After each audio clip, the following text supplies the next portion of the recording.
যে বিপ্লবের মাধ্যমে আজকে আমরা নতুন বাংলাদেশ পেয়েছি, আজকে আমরা আজাদী পেয়েছি, শহীদরা যে জন্য জীবন দিয়েছে, সে আকাঙ্ক্ষার কথাগুলো আমরা ভুলে যাই।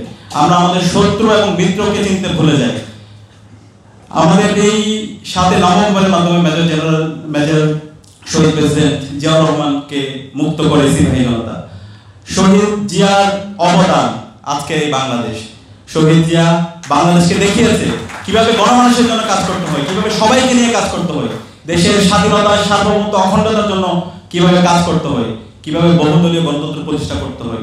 কিন্তু দুর্ভাগ্যের বিষয়, আজকে শহীদ জিয়াকে যারা দামাল আকারে হাজির করেছে, শহীদ জিয়ার বিরুদ্ধে বিভিন্নভাবে যারা ব্যঙ্গাত্মক করেছে, তাকে মিলিটারি রুলার হিসেবে সাজিয়েছে, তারাই আজকে বিএনপির বড় বড় বন্ধু সাজার চেষ্টা করছে।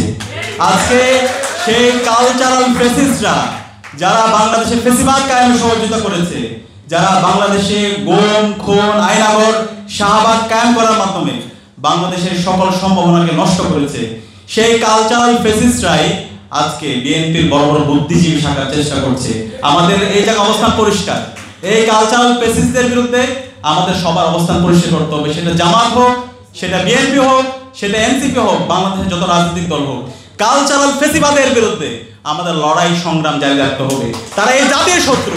বাংলাদেশের ভবিষ্যতে যদি কোনো সংকট তৈরি হয়, এই কালচারাল ফেসিস্টরাই করবে। তারা এই দিল্লির দালালি এখানে করবে, তারা এখানে বাকশাল কায়েম করবে, তারা আবার এখানে শাহবাগ কায়েম করবে। সুতরাং তাদের বিরুদ্ধে আমাদের সবসময় প্রতিবাদ, প্রতিরোধ জারি রাখতে হবে। মেজর জিয়াউর রহমানের অবদান আমরা জানি। বাংলাদেশের পার্বত্য চট্টগ্রাম আজকের যে অখণ্ডতা, আজকে যে আমাদের দেশের স্বাধীনতার সার্বভৌমত্ব উচ্চ অবস্থায় আছে, মেজর প্রেসিডেন্ট জিয়াউর রহমানের গুরুত্বপূর্ণ অবদান। তিনি শুধুমাত্র পাহাড়ের জন্য কাজ করেন না, সমতলের জন্য কাজ করেছেন। এই পাহাড়ের নিরাপত্তার জন্য কাজ করার পরও এই কালচারাল ফেসিস্টরা, এই দিল্লির বয়ান যারা বাংলাদেশে কায়েম করে, তারা ক্রমাগত ষড়যন্ত্র এবং চক্রান্ত করছে এই পাহাড় নিয়ে। সুতরাং আমাদের এই জায়গায় সবার ঐক্যমত হইতে হবে। আমরা যদি এই কালচারাল ফেসিবাদের বিরুদ্ধে এবং যারা এই বাংলাদেশে দিল্লির এজেন্ডা বাস্তবায়ন করতে চায়, তাদের বিরুদ্ধে যদি আমরা ঐক্যবদ্ধ হতে পারি, তাহলে বাংলাদেশে আর কখনো ফেসিবাদ আসবে না। বাংলাদেশে জুলাইয়ের শহীদরা এবং আমাদের বিগত সময়ে আজাদী আন্দোলনের শহীদরা যে জন্য জীবন দিয়েছে, একটি বৈষম্য ইনসাফ ভিত্তিক বাংলাদেশ নির্মাণ করা, সেই বাংলাদেশ নির্মাণ করা অবশ্যই সম্ভব হবে।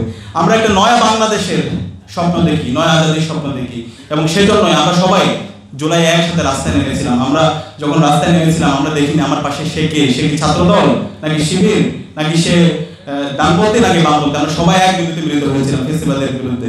এখন বিপ্লব পরবর্তী আমাদের এই বাংলাদেশ বিনির্মাণ করার জন্য যেভাবে ঐক্যবদ্ধ হওয়া দরকার, আমাদের কাছে মনে হচ্ছে সেই ঐক্য দিনে দিনে ভেঙে যাচ্ছে। আমরা আমাদের ব্যক্তিগত স্বার্থ, দলীয় স্বার্থ, বর্গীয় স্বার্থকে অনেক বেশি প্রাধান্য দিচ্ছি। 54 বছর পরে আমাদের যে ঐতিহাসিক সুযোগে আসছে, এই সুযোগকে যেন আমরা হেলায় দোলায় আমাদের ব্যক্তিগত স্বার্থ, দলীয় স্বার্থ, এর কারণে আমরা যেন নষ্ট না করি। আমরা যদি এই সুযোগকে নষ্ট করি, আমরা যদি ফেসিবাদের উপাদানগুলোকে আবার রেখে দিই, আমাদের এই রাষ্ট্র প্রকল্পকে, রাষ্ট্র কাঠামোকে সংস্কার না করি, তাহলে এই জাতি আমাদেরকে আর কখনো ক্ষমা করবে না, আমাদের শহীদরা আমাদেরকে ক্ষমা করবে না। আমি সে কারণে সকল রাজনৈতিক দল আছে, এখানে বিএনপির প্রতিনিধি আছে, জামাতের প্রতিনিধি আছে, অন্যান্য দলের প্রতিনিধি আছে, আমি সবাইকে অনুরোধ করবো এখনই সময় আমাদের এই রাষ্ট্র থেকে ফেসিবাদের যে উপাদানগুলো আছে সেগুলোকে সমূল উৎপাদন করার এবং নতুন রাজনৈতিক সংস্কৃতি বিনির্মাণ করার। সেই নতুন রাজনৈতিক সংস্কৃতি যদি আমরা বিনির্মাণ করতে পারি, আমরা যদি ন্যাশনাল কনসেনসাসে আসতে পারি, তাহলে আগামীর বাংলাদেশ অনেক সম্ভাবনা। আমি আশা করব সে জায়গায় আমরা সবাই ঐক্যবদ্ধভাবে, জুলাই যেভাবে আমরা রাজপথে নেমেছি, আমরা বিপ্লব পরবর্তী এই স্বপ্নের বাংলাদেশ, শহীদদের আকাঙ্ক্ষার আলোকে বৈষম্য ইনসাফ ভিত্তিক বাংলাদেশ নির্মাণ করার জন্য সবাই ঐক্যবদ্ধভাবে লড়াই করবো।